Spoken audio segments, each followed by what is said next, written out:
Diyos marahay na aldaw banwaan ning San Andres.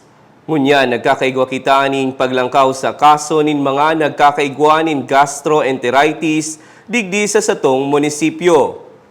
Ang gastroenteritis alog kan common na diarrhea, iguman kan mga minasunod na sintomas: pag-uudo, pagdigwa, pagsuka, kalintura, asin kulog nin lawas o ginhawa.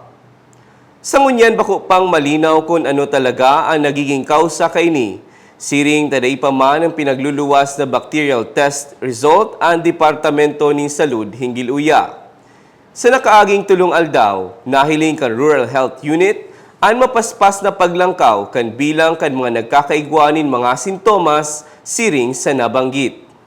Kaya pinapagilumduman ang gabos na padanayon ang paggamit ng alcohol o hand sanitizers, paghuhugas ng kamot bago magkaon, asin pagkatapos magamit ng banyo.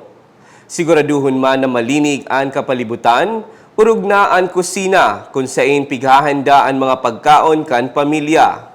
Asin para makasiguro man na malinig ang tubig na iinumon, tulos man ining ilaga tanganing magadan ang mga harmful bacteria asin impurities na yaon sa tubig.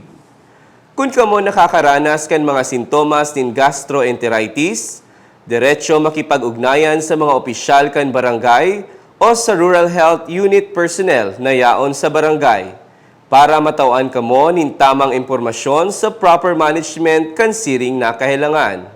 Asin magkonsulta man sa mga doktor na naka-duty sa RHU San Andres asin JMA Hospital para maresetahan nin bulong.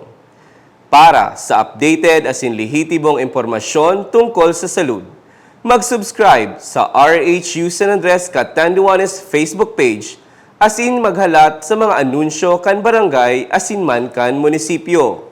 Dios mabalos asin saliwat, hali sa lado kan Municipal Disaster Risk Reduction and Management Council, perming harayo sa peligro ang tawong preparado.